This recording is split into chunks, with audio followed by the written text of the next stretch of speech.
GraphQL 기초와 REST 비교 완벽 가이드에 오신 것을 환영합니다.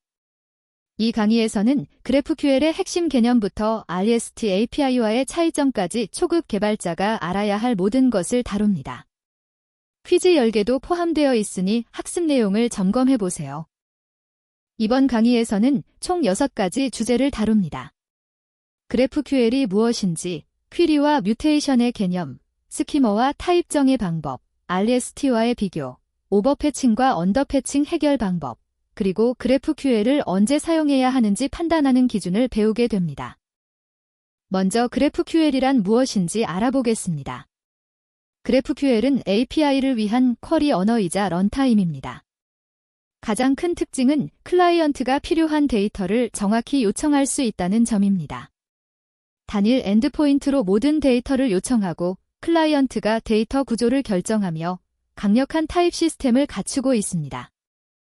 GraphQL의 핵심 특징을 좀 더 자세히 살펴보겠습니다.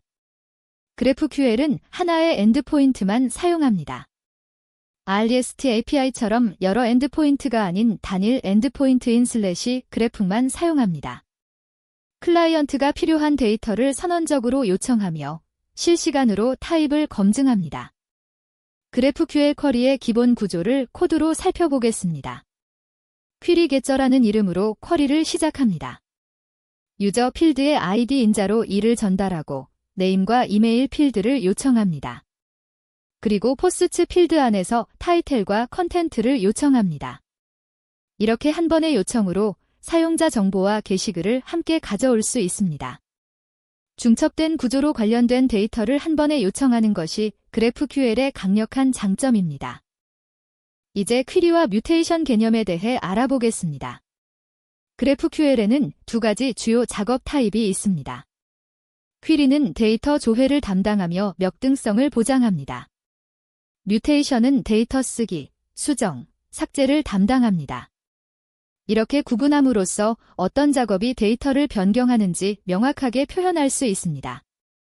퀴리의 명등성은 매우 중요한 개념입니다.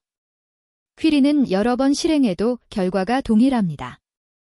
데이터를 변경하지 않기 때문에 안전하게 캐싱할 수 있습니다. 부수 효과가 없으므로 동일한 쿼리를 반복 실행해도 시스템 상태에 영향을 주지 않습니다. 이러한 특성 덕분에 퀴리는 캐싱에 매우 유리합니다. 뮤테이션 예제를 코드로 살펴보겠습니다. 뮤테이션 크리에이터로 시작합니다. 크리에이터 필드에 인포트 인자를 전달하는데 네임은 김철수, 이메일은 김@example.com입니다.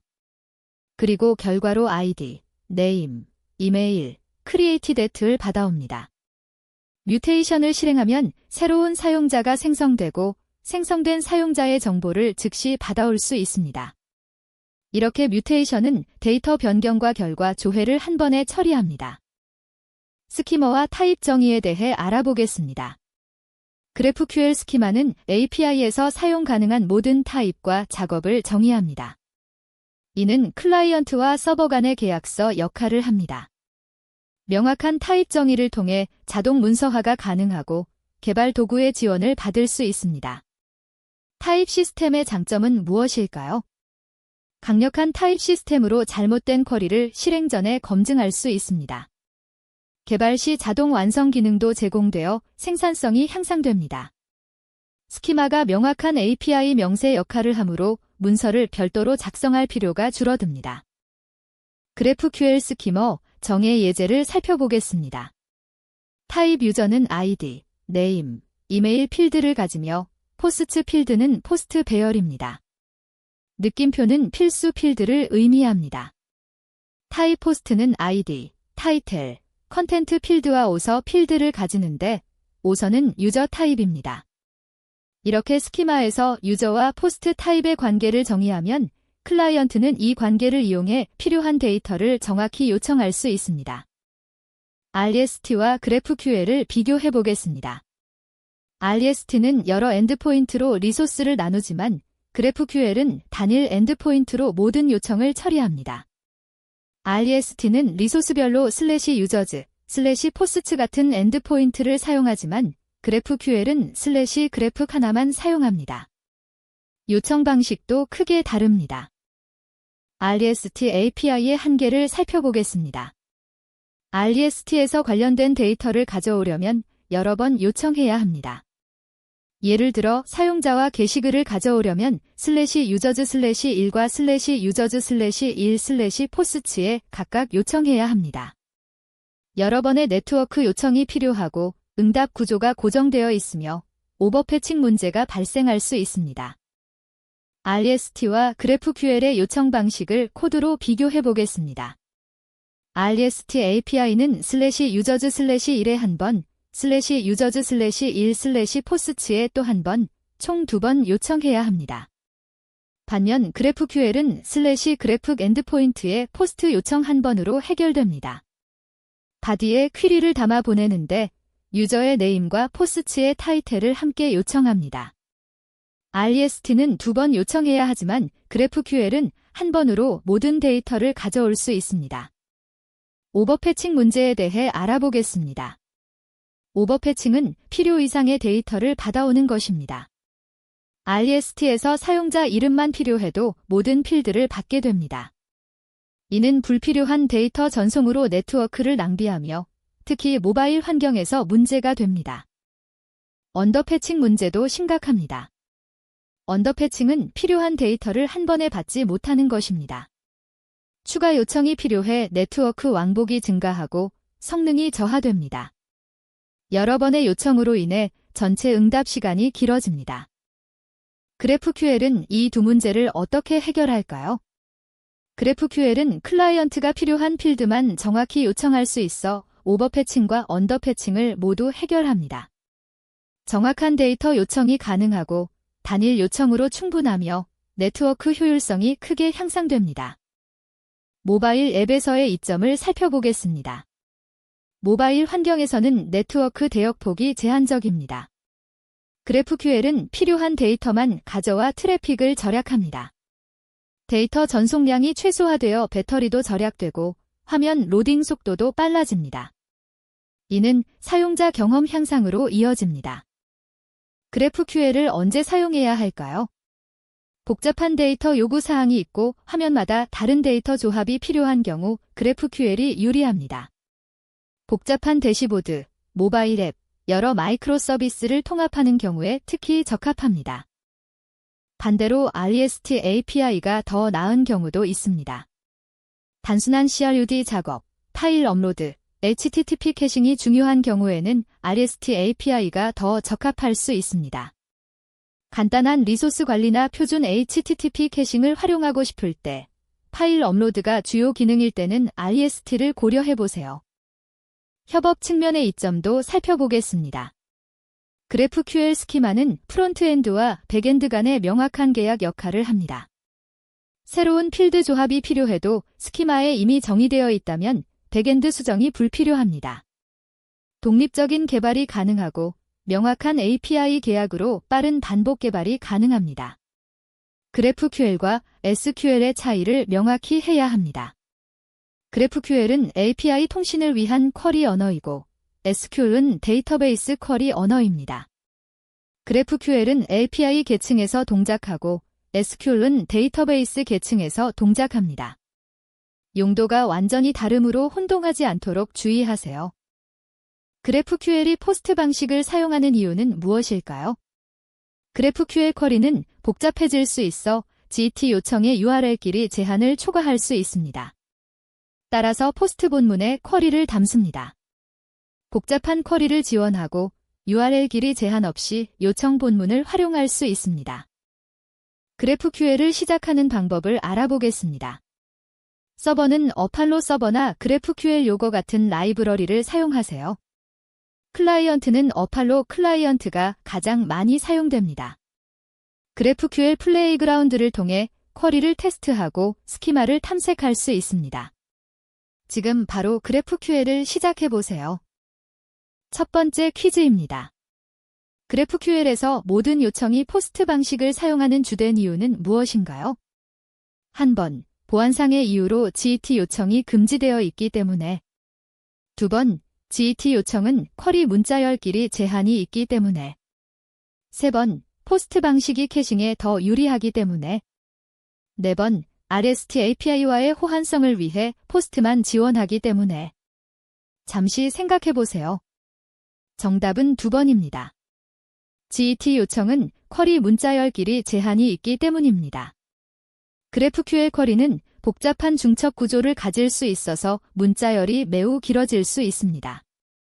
GET 요청은 URL 쿼리 문자열에 길이 제한이 있어서 복잡한 GraphQL 쿼리를 담기 어렵습니다.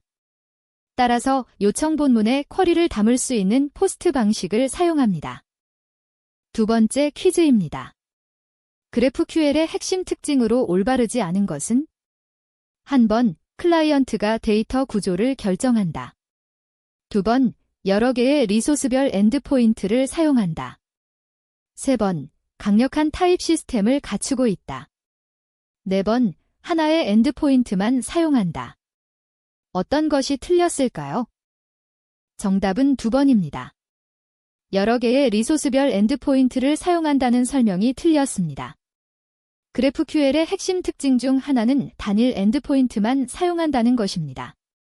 REST API는 리소스별로 여러 엔드포인트를 사용하지만 GraphQL은 모든 요청을 하나의 엔드포인트로 처리합니다.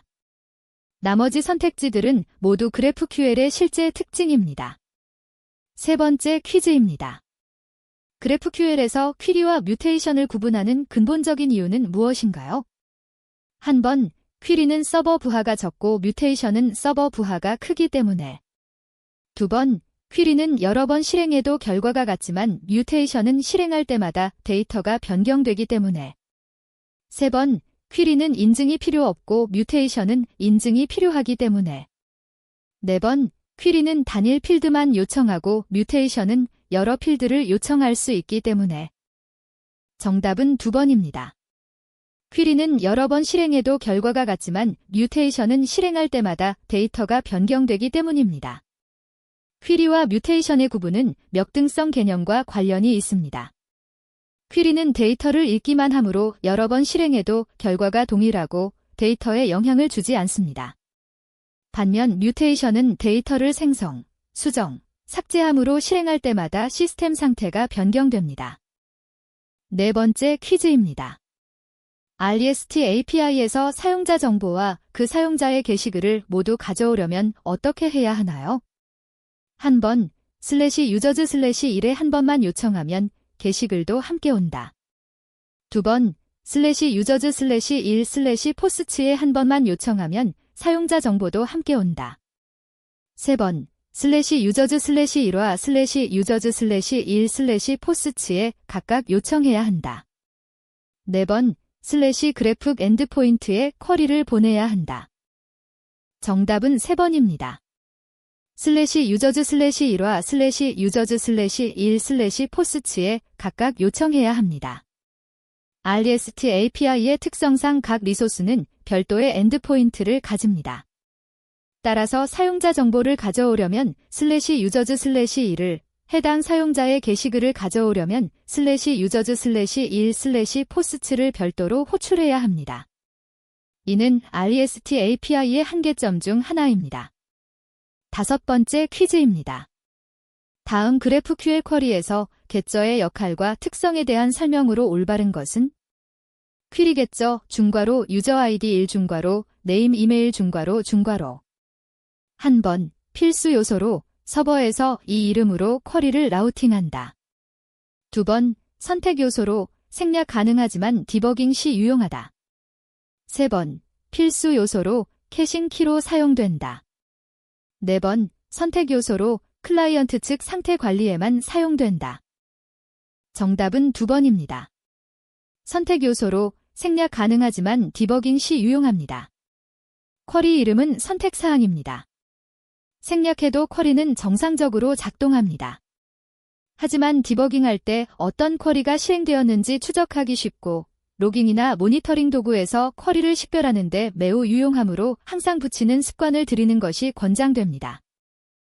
6번째 퀴즈입니다.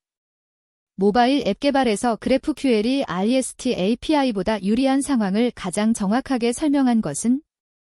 한 번, 모바일 앱은 항상 모든 데이터를 미리 캐싱해야 하므로 GraphQL의 단일 엔드포인트가 유리하다. 2번, 화면마다 필요한 데이터가 다른데 GraphQL은 각 화면에 딱 맞는 데이터만 가져올 수 있어 앱 성능이 향상된다. 3번, 모바일 네트워크는 항상 불안정하므로 GraphQL의 자동 제시도 기능이 필수적이다. 4번, 모바일 기기에 제한된 저장 공간 때문에 GraphQL의 압축 기능이 필요하다. 정답은 2번입니다. 화면마다 필요한 데이터가 다른데 GraphQL은 각 화면에 딱 맞는 데이터만 가져올 수 있어 앱 성능이 향상됩니다. 모바일 앱에서 각 화면은 서로 다른 데이터를 필요로 합니다. REST API는 고정된 형태로 데이터를 제공하기 때문에 어떤 화면에서는 데이터가 부족하고 어떤 화면에서는 불필요한 데이터를 과도하게 받게 됩니다. GraphQL을 사용하면 각 화면에서 정확히 필요한 데이터만 요청할 수 있어 성능이 향상됩니다. 7번째 퀴즈입니다. GraphQL과 SQL에 대한 다음 설명 중 올바른 것은? 한 번, GraphQL은 SQL의 웹버전으로 데이터베이스에 직접 쿼리를 보낸다. 2번, GraphQL과 SQL은 모두 쿼리 언어이지만 GraphQL은 API 통신용이고 SQL은 데이터베이스 쿼리용이다. 3번, GraphQL은 내부적으로 SQL로 변환되어 실행된다. 4번, GraphQL은 SQL을 대체하기 위해 만들어진 차세대 데이터베이스 쿼리 언어이다. 정답은 2번입니다. GraphQL과 SQL은 모두 쿼리 언어이지만 GraphQL은 API 통신용이고 SQL은 데이터베이스 쿼리용입니다. GraphQL은 이름에 쿼리 언어가 포함되어 있어 SQL과 혼동하기 쉽지만 완전히 다른 목적을 가진 언어입니다. SQL은 데이터베이스에 직접 쿼리를 보내는 언어인 반면 GraphQL은 클라이언트와 서버 간의 API 통신을 위한 쿼리 언어입니다. 8번째 퀴즈입니다. 다음 시나리오에서 GraphQL의 장점이 가장 잘 드러나는 상황은? 한 번, 단일 리소스를 CRUD하는 간단한 관리자 페이지 개발. 2번, 정적 콘텐츠를 제공하는 마케팅 랜딩 페이지 개발. 3번, 다양한 화면에서 서로 다른 조합의 데이터가 필요한 복잡한 대시보드 개발. 4번, 파일 업로드가 주요 기능인 클라우드 스토리지 서비스 개발. 정답은 3번입니다. 다양한 화면에서 서로 다른 조합의 데이터가 필요한 복잡한 대시보드 개발입니다. GraphQL은 각 클라이언트가 필요한 데이터를 정확히 지정할 수 있어 화면마다 다른 데이터 조합이 필요한 복잡한 대시보드 개발에 특히 유리합니다. 단순한 CRUD나 정적 콘텐츠 제공에서는 REST API로도 충분합니다. 9번째 퀴즈입니다. GraphQL의 타입 시스템이 제공하는 실질적인 이점은 무엇인가요? 한 번, 런타임에 자동으로 데이터 타입을 변환해준다. 2번, 어떤 데이터를 요청할 수 있는지 미리 알 수 있고 잘못된 쿼리를 사전에 방지할 수 있다. 3번, 데이터베이스 스키마를 자동으로 생성해준다. 4번, 클라이언트 측에서 타입스크립트 사용을 강제한다. 정답은 2번입니다. 어떤 데이터를 요청할 수 있는지 미리 알 수 있고 잘못된 쿼리를 사전에 방지할 수 있습니다. GraphQL의 강력한 타입 시스템은 스키마를 통해 어떤 데이터를 요청할 수 있는지 명확하게 정의합니다. 이를 통해 개발자는 요청 가능한 필드와 타입을 미리 알 수 있고 자동 완성 기능을 사용할 수 있습니다. 또한 잘못된 쿼리는 실행 전에 검증되어 오류를 사전에 방지할 수 있습니다. 마지막 10번째 퀴즈입니다. 프론트엔드 개발자 관점에서 GraphQL 도입 시 얻을 수 있는 협업 측면의 이점은? 한 번, 백엔드 개발자 없이도 데이터베이스를 직접 수정할 수 있다. 2번, 새로운 필드가 필요할 때 백엔드 개발자에게 API 수정을 요청하는 빈도가 줄어든다. 3번, 프론트엔드와 백엔드의 배포 주기가 완전히 분리된다. 4번, 백엔드 서버 없이 로컬에서만 개발을 완료할 수 있다. 정답은 2번입니다. 새로운 필드가 필요할 때 백엔드 개발자에게 API 수정을 요청하는 빈도가 줄어듭니다. GraphQL에서는 스키마에 정의된 모든 필드를 클라이언트가 자유롭게 조합해서 요청할 수 있습니다. 따라서 새로운 화면에서 기존 필드들의 다른 조합이 필요한 경우 백엔드 개발자에게 새로운 API 엔드포인트나 필드 추가를 요청할 필요 없이 프론트엔드에서 쿼리만 수정하면 됩니다. GraphQL 기초와 REST 비교 완벽 가이드를 마칩니다. 오늘 배운 내용을 바탕으로 여러분의 프로젝트에 GraphQL을 적용해 보세요. 감사합니다.